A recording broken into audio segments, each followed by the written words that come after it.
네, 우리 같이 좀 말씀 보도록 하겠습니다. 오늘 말씀은 전도서 우리 4장 12절 말씀 우리 한 절이니까요. 네, 좀 같이 읽도록 하겠습니다. 시작. 한 사람이면 패하겠거니와 두 사람이면 맞설 수 있나니 세 겹줄을 쉽게 끊어지지 아니하느니라. 아멘. 네, 오늘 말씀 제목은요, 우리 솔로 탈출하기, 솔로 탈출하기라는 제목으로 말씀을 나누겠습니다. 네, 여러분 솔로이신 분들 다 알고 있습니다. 그런 의미가 아니라 이제 혼자 사는 삶 말고 공동체에 속한 삶을 살아야 된다, 이제 이런 의미라고 볼 수 있어요. 이 공동체 우리가 함께하는 게 사실은 참 쉽지 않을 것 같아요. 우리 여기 또 오랜만에 또 우리 대현이랑 또 태영이가 왔는데, 대현이가 이번에 또 그 하키로 이제 금메달을 땄거든요. 근데 아마 하키로 따는 게 참 쉽지 않았을 거예요. 왜 그러냐면 이 팀플레이이기 때문에 나 혼자만 아무리 잘한다고 해서 되는 것은 아니겠죠. 제가 이거 혼자서 이렇게 조금 그래도 잘한 학생을 좀 봤거든요. 씨름 대회 최근에 있었던 일이에요. 46kg 대 107kg. 네, 이게 지금 둘 다 초등학교 6학년인가 5학년인가 그래요. 둘이 여러분 경쟁하면 누가 이길까요? 당연히 우리 생각에는 107kg가 이길 거라고 생각하죠. 2배가 넘잖아요. 근데요, 어떻게 되냐면요, 진짜 막 이렇게 갖고 놀더라고요. 저 아이를 막 그냥 들고 했는데 결과는 어떻게 됐냐? 네, 근데 결과는 손이 먼저 떨어져가지고 이렇게 이기게 돼가지고 나중에 결국 46kg가 이기게 되었다라는 실제 있었던 일이에요, 우리나라에. 근데 여러분 성경에 보면요, 딱 그랬던 사람이 있어요. 누구냐면 다윗과 골리앗 많이 들어봤죠? 이때 다윗이 나이가 몇 살이냐면 17살로 추정을 합니다. 17살이면 고1이 되겠죠. 네, 고1과 골리앗, 키가 엄청 크고 평생 얼마나 많은 전투를 벌여왔겠어요. 장군이었잖아요. 다윗은 싸움 한번 한 적이 없어요. 그냥 양을 치는, 그냥 막 곰이나 사자를 쫓아내는 그 정도만 살아왔기 때문에 17살과 장수가 싸운다는 건 말도 안 되는 일이죠. 근데 다윗이 결국은 골리앗을 이기게 되는 거예요. 근데 여러분, 하나님이 다윗을 왕으로 정하셨거든요. 그러면 이렇게 골리앗 이기고 딱 왕이 되면 얼마나 좋습니까? 우리 인생도 그렇지 않을까요? 하나님이 우리가 진짜 잘 나갈 때 막 만나주시고 그렇게 계속 승승장구만 하는 인생을 살아가면 얼마나 좋겠어요. 근데 우리의 인생이 안타깝게도 그렇지가 않다라는 거죠. 제가 제일 좋아하는 말씀이거든요. 시편 119편 105절인데 같이 한번 읽어볼게요. 시작. 주의 말씀은 내 발의 등이요 내 길의 빛이니이다. 하나님이 여러분들을 한 발자국만 인도하신다라는 뜻이에요. 여기서 말하는 등은 한 걸음이에요. 하나님은 여러분들에게 먼 미래 이야기를 해주시지 않아요. 한 걸음만 이야기해 주시거든요. 우리 이런 거 솔직히 원하잖아요. 주의 말씀은 내 발의 등이 아니라 등대라면 얼마나 좋겠어요. 막 10년 후를 하나님 이야기해 주신다면, 20년 후를 하나님 이야기해 주시면 뭔가 내 인생이 되게 좋을 것 같은데, 하나님은 한 치 앞만, 딱 한 걸음만 인도하신다라는 거예요. 제가 한 가지 예를 들어보면요, 예찬이랑 어제 예찬이, 이건 지난번에 찍은 사진이고, 제가 요새 사진을 안 찍다 보니까 사진이 없어요. 또 카톡이 안 돼가지고 사진도 옮길 수도 없고 아무튼 그래요. 근데 예찬이랑 한결이랑 자전거를 탔거든요. 근데 이제 예찬이랑 탈 때는 2인용 자전거 그냥 뒤에 태우면 됐어요. 문제는 한결이를 데리고 가니 어떻게 할 수가 없더라고요. 둘 다 자전거를 빌렸어요. 그 4발 자전거 빌렸는데, 문제는 뭐냐? 예찬이는 너무 잘 타요. 4발 자전거를. 당연히 잘 타죠. 7살인데 이제 2발 자전거를 연습해야 될 때거든요. 근데 한결이는요, 지금 4살짜리거든요. 제 둘째 아들. 얘는 무서워가지고 4발인데도 넘어질 것 같다고 이 막 발을, 그때 진짜 화가 나는 게, 화가 나면 안 되죠. 네, 근데 화가 나는 게 뭐냐면, 뭐가 화가 나냐? 잘 타요. 근데 제가 이렇게 조금 이렇게 도망가면 잘 따라와요. 근데 계속 자기 밀어달라고 막 하니까 자전거 타다가 막 예찬이가 막 계속 뒤돌아보는 거예요. 왜 안 오냐? 그래가지고 어제 막 화가 나가지고 예찬이가 한결이한테 너 때문에 내가 자전거를 못 타잖아 막 하면서 막 이렇게 화를 내더라고요. 근데 제가 봤을 때는 사실 저는 둘 다 자전거를 잘 탔으면 좋겠어요. 저의 꿈은 인천부터 부산까지 이 아들들과 자전거 타고 가는 날이 오기를 소망합니다. 거기에 희경쌤이 원하면 껴줄게요. 장난이고요. 근데 중요한 거는 제 아들들이 자전거를 잘 탔으면 좋겠어요. 근데 기다려야 되는 거잖아요. 얘가 이제 2발 탈 때까지 그렇게 기다려줘야 되는 것처럼 하나님이 우리를 향한 계획이 있으시죠. 근데 반대로 생각해 보세요. 그냥 하나님은 10년 후 계획 이야기해 주시는 게 더 편할걸요.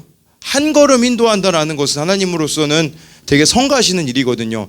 저는 그냥 한 번에 예찬이가 자전거 잘 탔으면 좋겠는 마음이 왜 없겠어요. 나 빨리 얘네들하고 같이 자전거 타고 싶은데 마음이 왜 없겠어요. 그러나 기다려야 되는 것 같이 하나님이 우리를 한 걸음 인도한다는 것은 하나님 입장에서는 더 많은 기다림을 요구하신다라는 것을 우리가 알아야 하는 거겠죠.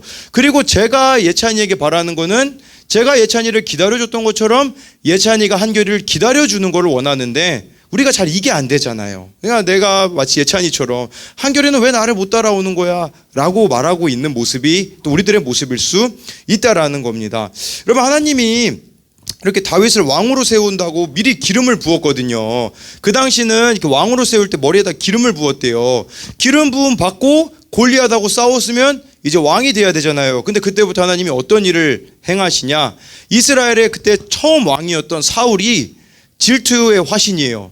막 여자들이 이런 노래 지어서 부르고 다녀요. 다윗은 천천히요. 다윗은 만만히요. 사울은 천천히다. 그래가지고 막 다윗을 이렇게 높여주니까 이 질투의 화신인 사울이 그때부터 다윗을 죽이려고 해요. 여러분 생각해 보세요. 한 나라의 왕이 한 사람을 죽이려고 따라갔는데 얼마나 무서웠겠어요. 쉽게 말하면 우리나라 대통령이 여러분 한 명을 지금 찍어가지고 17살짜리 애를 찍어가지고 너 죽인다 하고서는 따라오면 얼마나 무섭겠어요. 다윗의 상황이 딱 그래 했다라고 할 수가 있다라는 거죠. 아니, 하나님이 왕으로 부르셨으면 평탄하게 해주셔야 되잖아요. 근데 내리막길을 걷기 시작한단 말이죠. 그러니까 이걸 보면서 얼마나 다윗이 두려웠겠어요. 근데 반대로 생각해 봐야 되는 게 있어요. 여러분들이 잘 나가고 잘 먹고 잘 살고 할 때 하나님이 의지가 되나요? 안타깝게도 의지가 되어지지 않는다라는 사실이죠. 근데 사울 왕이 나를 죽이려고 따라오니까 그때부터 다윗이 하나님을 철저하게 의지하기 시작해요. 어제 저희 토요일마다 11시에 여러분 우리 소그룹 모임이 있습니다. 그래서 어제 했던 게임 젠블로 다빈치 코드 할리갈리 제 보드게임 모으는 게 지금 제 취미가 됐어요. 당근에서. 그래서 우리 어제 오랜만에 또 주은이가 와가지고 오랜만이 아니죠. 처음 왔죠. 처음 와가지고 저 게임들을 다 싹쓸이 해버렸어요. 그래서 저희 다 졌습니다. 할리갈리 저렇게 잘하는 애 처음 봤어요. 그래서 우리 모두가 다 김지은 쌤하고 한번 붙어보면 좋을 것 같아요. 시간 되면 예배 끝나고 한 판. 근데 중요한 거는 우리 주은이가 어제 참 귀한 나눔을 해줬어요. 뭐냐면 여러분 시험 기간이면 하나님하고 멀어지는 게 정상이잖아요. 이제 내가 해야 되는 일이 있는데 이제 나 이제 빨리 공부해야 돼 하고 하나님하고 멀어지는데 우리 주은이는 시험 기간에 하나님하고 더 친해진다고 하더라고요. 그래서 큐티도 하고 하나님하고 친해지니까 시험 기간에 하나님을 이렇게 만나서 친해지니까 주은이가 어제 그런 얘기를 하더라고요.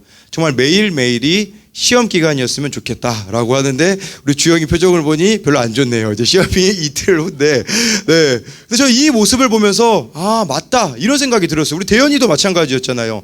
경기 나갈 때 그 하키 경기 나갈 때 그때 얼마나 마음이 두려워요. 근데 놀랍게도 그때 하나님을 더 의지하고 친해지게 되는 것처럼 우리 생각에는 어떤 힘든 일이 없으면 좋을 것 같은데 시험과 같은 어려움이 있는 게 우리에겐 유익이라는 거예요. 왜 유익이냐? 하나님을 더 깊이 만날 수 있기 때문이라는 사실인 거죠. 오늘 아침에 어느 글을 봤는데 이런 글이 있더라고요. 무슨 글이 있었냐? 인생은 가까이서 보면 비극, 멀리서 보면 희극, 이런 말이 있더라고요.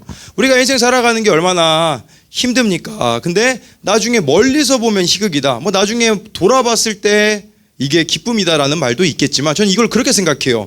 우리가 보기에는 비극일 수 있으나 하나님이 보시기에는 희극일 수 있다라는 것을 기억해야 한다라는 것이겠죠.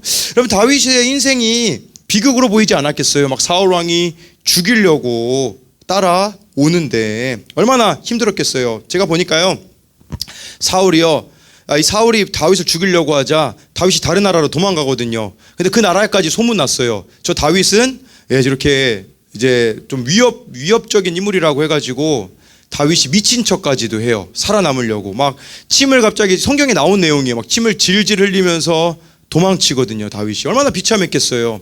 근데 딱 그렇게 침 흘리고 다윗이 도망쳤을 때 그때 무슨 일이 벌어지냐? 그 일 바로 다음에 있었던 일이에요. 우리 사무엘상 22장 1, 2절을 같이 읽어보도록 하겠습니다. 시작. 그러므로 다윗이 그곳을 떠나 아둘람 굴로 도망하매 그의 형제와 아버지의 온 집이 듣고 그리로 내려가서 그에게 이르렀고 환난당한 모든 자와 빚진 모든 자와 마음이 원통한 자가 다 그에게로 모였고 그는 그들의 우두머리가 되었는데 그와 함께한 자가 400명 가량이었더라. 여러분, 다윗이 아둘람이라는 굴로 도망을 갔어요. 예, 이 굴로 제가 찾아보니까 아둘람 굴이 뭐 저렇다고 하더라고요. 뭐 그렇게 뭐 크진 않고, 예, 구글 찾아보세요, 여러분. 네, 이 중요한 거는 어떤 사람들이 모여드냐. 2절 봐봐요. 환난 당한 자, 빚진 자, 마음이 원통한 자가 다 다윗에게 모였는데 무려 400명이나 모여 드렸다라는 거예요. 긍정적인 면으로 보자면 이런 면이에요. 뭐냐면 얼마나 다윗이 위로가 되었을까요? 혼자 도망 다녔는데, 나 도망 다녔는데 도와준 사람이 많이 없었는데 400명이나 함께 했다라는 것은 한편으로는 너무 좋은 일이에요. 근데 반대로 생각해 봅시다. 이 사람들이 어떤 사람들이죠? 상처 투성이들이에요. 환난 당한 자, 빚진 자, 마음이 원통한 자니까 잘못 건드렸다 하면 바로 그냥 막 이렇게 삐지는 스타일. 강혜찬 같은 스타일이에요. 요새 강혜찬이 삐질 때 내는 소리가 있어요. 흥! 이 소리를 저한테 너무 많이 내요. 제가 아빠가 보내주는 시간이 없다 보니까 저한테 너무 쉽게 삐져가지고, 네, 제가 요새 남자아이를 키우는 건지 여자아이를 키우는 건지 잘 모르는 이런 일들이 있긴 한데, 중요한 거는요, 좀 힘든 측면으로 봅시다. 아니, 자기 인생도 힘든데 환난 당한 사람, 빚진 사람, 마음이 원통한 사람이 모여들었으니 얼마나 힘들었겠어요. 네, 제가 이제 우리 청년부 카톡방에 우리 교회 청년들하고 70대이신 우리 교회 집사님을 신방했어요. 그 남자 집사님이 카톡이 안 돼서 제가 사진을 못 가져왔어요. 네, 카톡 없으니까 참 불편해요. 다음하고. 근데 그 사진에 70대 이 할아버지가 계셨는데 우리 박지용이 뭐라고 얘기했냐? 전도사님, 오랜만에 보는데 많이 늙으셨네요. 그 70대 할아버지가 저라고 이야기를 하면서 많이 늙었네요. 근데 더 화나는 건 뭐냐? 목사가 된 지 거의 한 2년이 돼 가는데 전도사님 오랜만에 보는데 많이 늙으셨네요라고 하니까 킹 받더라고요. 예, 근데 중요한 것은 뭐냐면 저는 솔직히 너무 안 맞아요. 이 뭐 청소년 저랑은 너무 거리가 멀고, 저는 ISFP거든요, 여러분. 저 여러분들하고 함께하면 고통입니다. 그냥 저는 조용히 혼자서 있는 게 너무 좋아요. 저 혼자 있으면 너무 행복해요. 제가 가끔 그럴 때가 있어요. 제 아내가 아들들을 데리고 처갓집에 갔을 때, 와우, 여기가 천국이거든요. 전 사람 만나는 거 그렇게 별로 안 좋아하거든요. 근데 하나님이 저를 부르시니까 매일 사람을 만나야 되거든요. 그럼 얼마나 저에게는 힘들겠어요. 그리고 저는 원래 올빼미형 인간이라서 원래 늦게 잤거든요. 막 새벽 2시, 3시 이렇게 자는데, 근데 이제는 11시 전에는 자려고 합니다. 왜 그러냐면 새벽에 일찍 일어나서 하나님하고 교제해야 되거든요. 왜 교제를 하냐? 살려고 교제를 합니다. 그렇게 안 하면 죽을 것 같아요. 솔직히 말하면 너무 힘든 일이 많아서 하나님하고 교제하지 않으면 버틸 수가 없는 거죠. 근데 이게 저는 축복이라는 것을 발견하게 되었어요. 아까 우리 주은이가 시험 기간에 하나님을 찾듯이 대현이가 운동 경기 때, 우리 또 주희도 이번에 은메달을 땄다고 하네요. 우리 주희도 또 시합 나갈 때 하나님을 찾듯이 매일매일 저에게는 힘든 아이들과 힘든 일들이 있기 때문에 하나님을 붙잡을 수밖에 없는 게 저에게는 축복이더라고요. 다윗을 그러니까 우리가 이런 측면으로 봐야 된다라는 거예요. 뭐냐면요, 요거는 제가 좀 더 이따가 설명해 줘야겠네요. 우리 요거 오늘 본문 말씀 한번 같이 읽어볼게요. 전도서 4장 12절입니다. 시작. 한 사람이면 패하겠거니와 두 사람이면 맞설 수 있나니 세 겹줄은 쉽게 끊어지지 아니하느니라. 여러분, 우리 혼자서는요 질 수밖에 없대요. 두 사람이면 맞설 수 있고 세 겹줄이 됐을 때 이 세 겹줄은 공동체예요. 여러분들이 교회 공동체에 속해 있어야 세상에서도 승리할 수가 있다라는 거예요. 여러분, 로마 당시에 기독교인들이 안 모였으면 피박 안 당했어요. 근데 왜 그들은 모였겠어요? 모였을 때 서로 위로하고 모였을 때 하나님이 함께 하시기 때문이에요. 물론 개인적으로 집에서도 하나님하고 교제해야 되는데 진짜 교제는 어디서 이루어지냐? 교회에서 이루어지게 되는 거예요. 교회 여러분들하고 마음 맞는 사람들하고만 있나요? 마음이 전혀 안 맞는 사람들도 있는 거죠. 근데 왜 하나님이 교회를 허락하셨냐? 천국 예행 연습이에요. 여기서도 우리가 하나 되어지지 못하고 사랑하지 못한다면 어떻게 천국에 가서 하나 될 수가 있겠느냐라는 거겠죠. 저는 개인적으로 이 삼겹줄, 여기서 삼겹줄은 끊어지지 않는다, 세 사람이라고 저는 생각을 했거든요. 여러분, 인생에 세 사람, 나 빼고 두 사람이 꼭 필요해요. 어떤 사람이냐? 첫 번째는요, 네, 바로 나를 너무 힘들게 해서 하나님을 찾을 수밖에 없게 만들어주는 그 한 사람 필요합니다. 왜 필요하냐면 그래야 내가 하나님을 찾거든요. 또 한 사람은 누구냐? 나를 위로해주는 이 한 사람.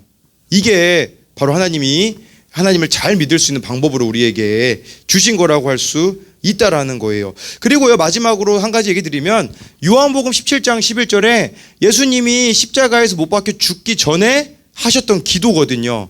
그 기도에 이런 내용이 있어요. 세번역 성경으로 제가 가져왔거든요. 같이 읽어볼게요. 시작. 나는 이제 더 이상 세상에 있지 않으나 그들은 세상에 있습니다. 나는 아버지께로 갑니다. 거룩하신 아버지, 아버지께서 내게 주신 아버지의 이름으로 그들을 지켜주셔서 우리가 하나인 것 같이 그들도 하나가 되게 하여 주십시오. 예수님이 우리에게 원하시는 건 무엇이냐? 여러분들이 하나가 되는 거라는 거예요. 여러분, 이사야 말씀 같은 데 보면요, 그런 내용이 있어요. 천국을 묘사하면서요, 사자가 어린 양하고 뛰노는 곳이 천국이래요. 네, 어린이가 독사굴에 손을 넣어도 물지 않는 곳이 천국이라고 나와 있거든요. 그렇다면 질문이 있는 거죠. 누가 잘해야 되냐? 바로 사자가 잘해야 되지 않겠어요? 사자가 어린 양을 잡아먹지 않아야 천국이 되어지는 것이고, 독사가 어린이의 손을 물지 않아야 천국이 된다라는 말이에요. 무슨 말이냐? 우리 교회 안에도 연약한 사람들이 있을 수 있어요.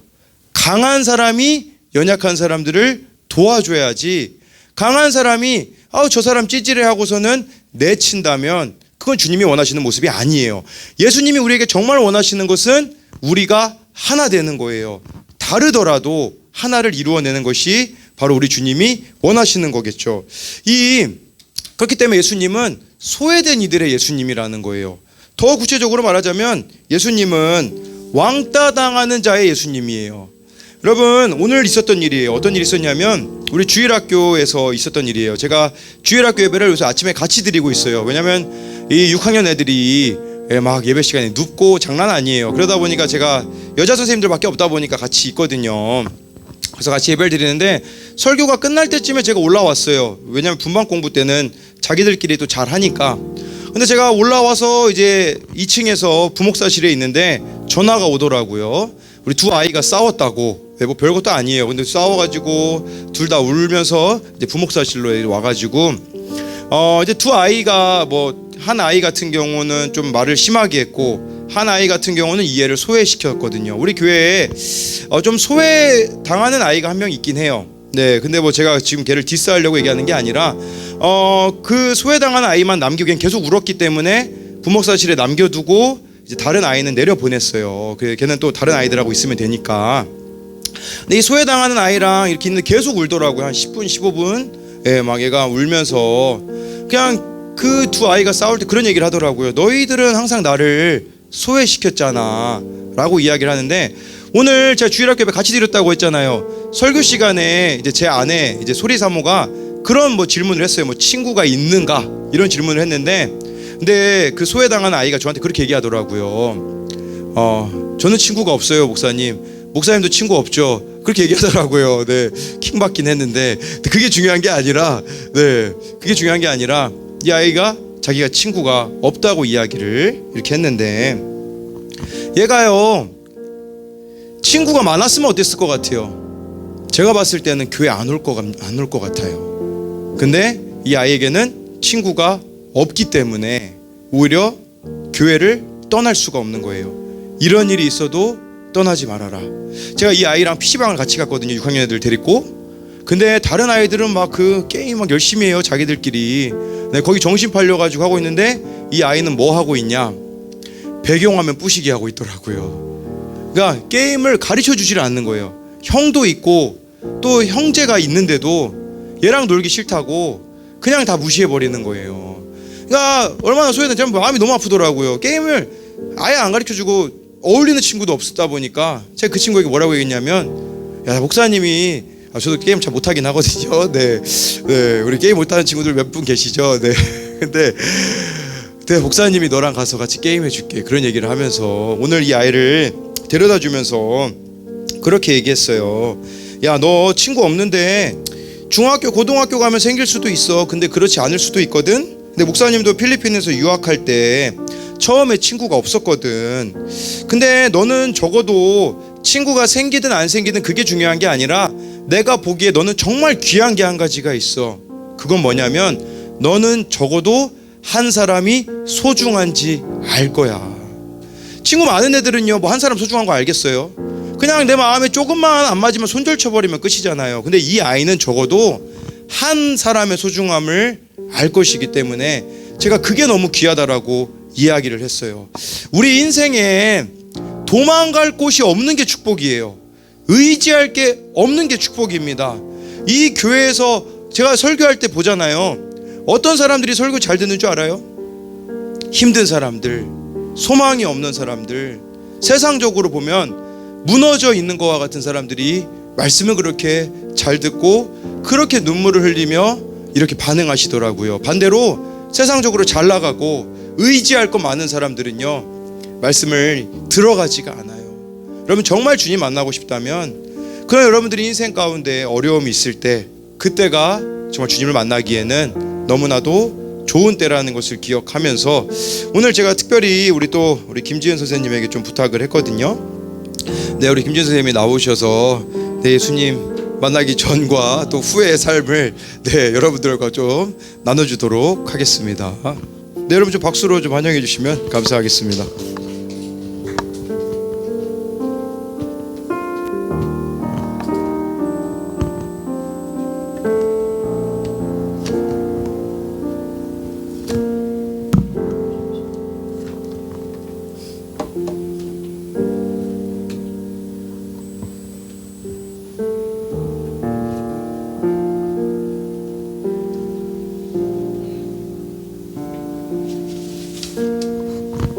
네, 저희 청년부끼리 이제 양육을 받는 게 있는데, 거기서 이제 한 본문이 있었어요. 제가 한번 읽어보겠습니다.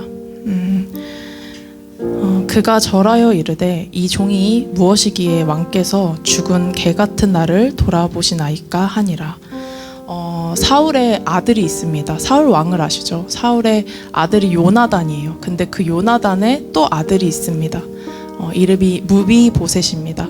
근데 그 사울 왕조가 망했잖아요. 망한 것도 서러운데 그 아들은요, 다리를 절었어요. 그래서 지금 시대에도 장애인은 우리가 좀 이렇게 손가락질 맞기도 하고요, 어려움을 많이 겪잖아요. 그 시절의 장애인은 얼마나 심한 대우를 받았을까요? 근데 망한 왕조의 손자의 다리까지 저는 장애인이었습니다. 그 이제 무비보셋이 살아가고 있었는데, 어느 날 이제 다윗 왕이요, 원수 같은 사울이죠 사실은. 근데 그 무비보셋을 찾아내서요, 은혜를 입혀요. 이렇게 왕의 상에서 같이 밥을 먹게 하고요. 그러니까 그 무비보셋의 비천한 삶을 일으켜주는 역할을 합니다. 근데 제가 이전에 청소년부 때 한번 고백을 한 적이 있어요. 이 말씀이 마치 나와 같다, 무비보셋이 나 같다라는 고백을 했어요. 그러니까 제가 그 죽은 개와 같다, 이런 이제 이야기를 했었는데, 거기에 이제 관련돼서 제가 묵상을 한 내용입니다. 제가 이렇게 여기서 중요하게 생각하는 게 세 가지가 있습니다. 첫 번째는요, 이제 제가 하나님 앞에 이제 하는 고백이 저는 죽은 개와 같습니다라는 고백을 했습니다. 첫 번째는요, 죽은 개는요 짖지 않습니다. 두 번째, 죽은 개는 주인을 물지 않습니다.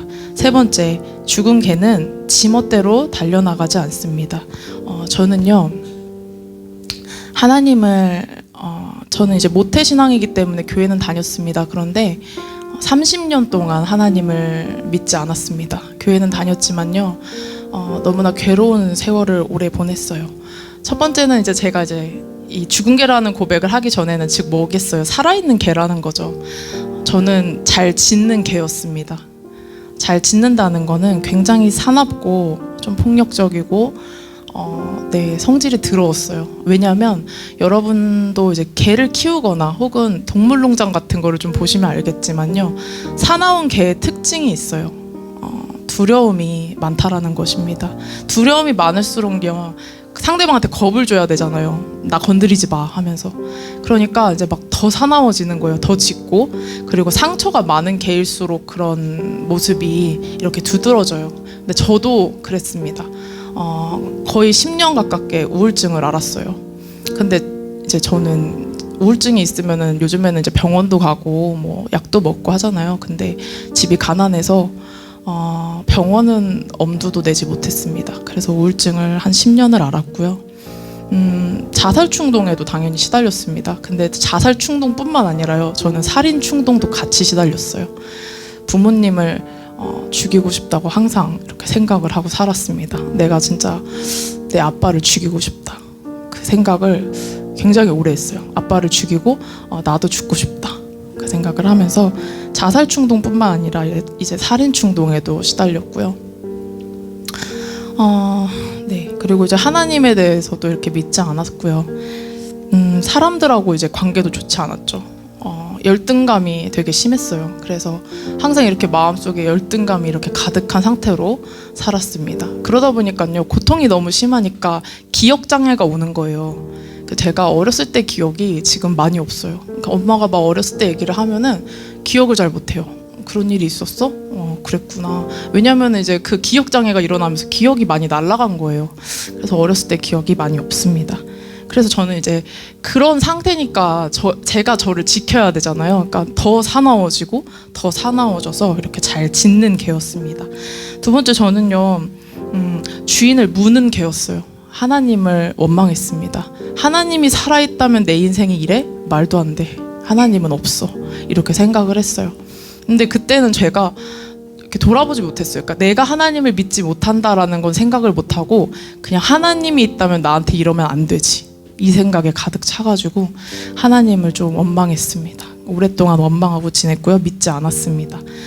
세 번째, 저는요, 제 마음대로 달려나가는 개였습니다. 그러니까 제 마음대로 계획을 세우고 제 마음대로 꿈을 꾸고 제 마음대로 이렇게 인생을 살았어요. 그러다 보니까 제가 미술을 전공했지만 되게 오랫동안 백수로 지냈어요. 일을 할 수가 없는 상태가 된 거예요. 저의 이제 그 미술 전공을 한 것과 상관없이 제가 뭐 이렇게 우울증이 있고 하니까 일을 할 수가 없잖아요. 일도 못 하고. 그리고 이제 제가 한 10년 가깝게 미술과 또 상관없이 이렇게 글을 썼거든요. 제 머릿속에 야망이 가득했어요. 내가 소설가가 돼서 대박이 나가지고 부모님 곁을 떠날 거야. 나 맘대로 혼자 살 거야. 그래서 10년을 넘게 글을 열심히 썼습니다. 근데 당연히 잘 되지 않았습니다. 그런 일들이 일어날 때마다 제 안에요, 낙담이 쌓이는 거예요. 너무 낙심이 되고 좌절이 됐어요. 살고 싶지가 않았어요. 그리고 이렇게 사람에 대한 이렇게 의지 같은 게 자꾸 생기고 또 그게 또 이렇게 낙담이 되고 이런 악순환을 반복하고 살다가 제가 세워놓은 인생 계획이 유일한 게 뭐였냐면 내가 30살이 되기 전에 죽는다. 딱 그거 하나 세워놨어요. 제 꿈이었어요. 내가 30살이 되기 전에 반드시 죽는다. 어떤 수를 써서라도 죽는다. 근데 정말 놀랍게도 하나님께서 30살에 제 인생에 개입을 하셨습니다. 얘기하자면 너무 길어서요. 아무튼 이제 하나님께서 어떤 사건을 통해서 저를 찾아왔습니다. 그리고 제가 고백했어요. 하나님, 제가 이제는 하나님이 있는 걸 알겠어요. 제가 하나님을 믿어요. 근데 그러면 상황이 달라져야 되잖아요. 근데 계속 더 안 좋아지는 거예요. 막 백수, 또 이제 뭐 이렇게 일을 했는데 또 백수가 되고, 뭐 사람 관계가 막 끊어지고, 집안 분위기도 너무 안 좋고, 더 안 좋아지고 더 안 좋아지고 자꾸만 안 좋아지는 거예요. 그래서 제가 도대체 왜 이럴까, 그 시간들을 이제 견디면서 훗날 제가 알게 된 게 뭐였냐면요, 하나님 앞에 제가 믿는다고는 했지만 온전하게 굴복을 못하는 거예요. 그러니까 내 주인입니다, 하나님이 제 인생의 주인입니다라고 완전한 굴복을 해야 되는데 그걸 못했기 때문에 그걸 할 때까지 내려갔어요. 바닥으로 계속 내려갔습니다. 그 뒤에 이제 저의 고백이, 주님, 제가 죽은 개와 같습니다. 주님, 이제 제가 주님 안에서 죽었습니다 라고 고백을 했습니다. 우리가 그런 말을 많이 해요. 예수님을 믿으면 내 자아가 죽어야 된다. 제가 그때 죽었어요. 하나님 앞에 저는 죽은 개예요 라고 고백을 했습니다. 그 고백을 하니까요, 은혜가 보이는 거예요. 내가 죽은 개입니다 라고 비로소 나를 죽이고 나니까 은혜가 보였어요. 그제야 이제 하나님의 음성이 들렸습니다. 제가 하나님을 만나고, 그러고도 이제 몇 년이 지나는 동안 계속 바닥으로 떨어졌는데, 제가 하나님 앞에 완전히 굴복했어요. 완전히 엎드려져서 저 죽었어요. 저 죽은 개예요. 이렇게 고백을 하니까 그제야 하나님의 음성이 들려오는 거예요. 그때부터가 제 인생의 진짜 시작이 되었어요. 저는 살면서요, 온전하게 행복하다라고 느껴본 적이 없었어요. 행복하다는 순간들은 있었겠죠. 근데 그 순간들조차도 너무 빠르게 이렇게 저물어 버렸고, 항상 불안했어요. 행복한 순간들 속에는 내가 또 불행해지겠지? 라는 생각? 근데 제가 하나님을 만나고서야 정말 온전하게 행복하더라고요. 안전한 마음으로 행복했어요. 그래서 최근에는 제가 정말 30년을 넘게 살았는데, 몇 년 안 됐어요. 행복하다고 느낀 지. 하나님을 만나고서야 저는 행복하다고 느끼게 됐고요. 그러면서 이제 저는 하나님 앞에 죽은 제가 되어서 저는 이제 하나님 앞에서 짖지 않습니다. 여러 가지 일들을 당하고 있어요. 밖에 나가서. 근데 짖지 않아요. 그냥 참아요. 참고 하나님 앞에서 울면서 기도합니다.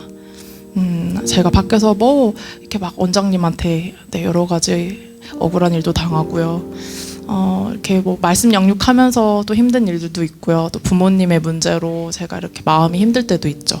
하지만 옛날처럼 짖지 않습니다. 하나님 앞에서 엎드려졌기 때문입니다. 두 번째, 죽은 개는요, 주인을 물지 않는다고 했습니다. 저는 더 이상 하나님을 물지 않습니다.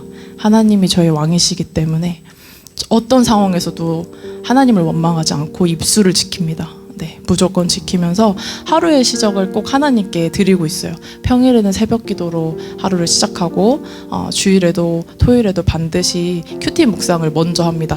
자고 일어나서 제일 먼저 하는 게 이제 큐티고요.